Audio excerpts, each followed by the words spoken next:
Welcome to Shakespeare the Sonnets. Today we're doing sonnet number 125. Let's get this started with. Were it aught to me, I bore the canopy, with my externity outward honouring, or laid the great basis for eternity, which proves more short than waste or ruining. Have I not seen dwellers on form and favour, lose all and more by paying too much rent, for compound sweet, for going simple savour, pitiful strivers in their gazing spent? No, let me be obsequious in thy heart, and take thou my oblation, poor but free, which is not mixed with seconds, knows no art, but mutual render only me for thee. Hence thou suborned informer, a true soul, but most in peace stands least in thy control. So, sonnet number 125, it's a sonnet that goes ahead and describes how most relationships actually go ahead and fail, and the fact that one goes ahead and basically says that I will go ahead and follow you no matter what, and the other's like, alright, I'm gonna exploit this. Another just basically goes ahead and says that we're just going to go ahead and be together forever and ever, even though circumstances say that they can't, mainly because, well, let's say his family hates his family. And of course with that, there's so much more that you can go ahead and also see as well too. Most relationships are here and they only go ahead and survive until waste or ruining, or until it's ruined or it's starting to get decayed, as long as time lets them do it.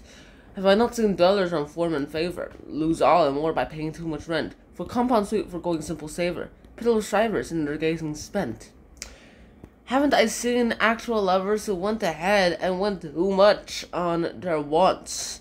They went ahead and put too much energy and too much attention towards their obsessions or what they actually wanted to do for compound sweet, for going simple savour.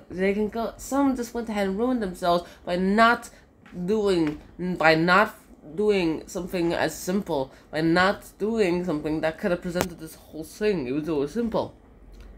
And there were some pitiful strivers, pitiful people who went ahead and just went too long at admiring the other person that they will go ahead and listen to him or her no matter what. Well, sonnet number 125 here actually goes ahead and shows us that.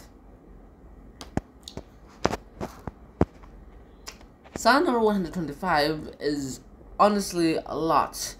Pitiful strivers in their gazing spent. It could also be going ahead and translated as there are some pitiful creatures who would go ahead and use themselves up in looking at outward honor. They would go ahead and make themselves try to be the center of attention by going ahead and being very, very outward about themselves as well too. They literally reveal everything about them, including their secrets, which is, in my opinion, the stupidest thing you could ever do. Now, don't let me be obsequious in the heart. No, let me actually go ahead and be devoted in the heart. Like Shakespeare's basically saying now, don't expect me to be one of those things. I will be faithful towards you, but under one condition. You are also faithful towards me. I am faithful towards you as you are faithful towards me. And this is a mutual surrender. We went ahead and both surrendered the same thing. And we're both vulnerable to each other now. But hey, since we're both vulnerable, no one is wanting to go ahead and shoot it to tip the balance. And of course with that, we've practically ended sonnet number 125. So in summary, it's basically saying Shakespeare saying that other people went ahead, devoted themselves towards their obsessions or their spouse a little too much, but their spouse didn't devote themselves back, those kind of things. And sometimes some circumstances, like Romeo and Juliet, perhaps, didn't really work out that well. But Shakespeare himself is saying that I will be faithful towards my young youth, my love, but that young love must also be faithful towards me. A little bit of a mutual surrender. Well, then only I go ahead and give you my faith. And that's sonnet 125. I hope to see you guys soon. Until next time, for now, peace. Bye-bye. Were it aught to me, I bore the canopy, with my externity outward honouring, or laid great bases for eternity, which proves more short than waste or ruining? Have I not seen dwellers on form and favour lose all and more by paying too much rent? For compound sweet, foregoing simple savour, pitiful strivers in their gazing spent.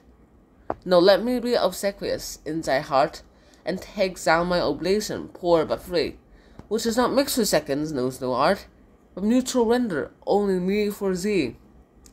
Hence thou suborned informer, a true soul, and most in peace stands least in thy control.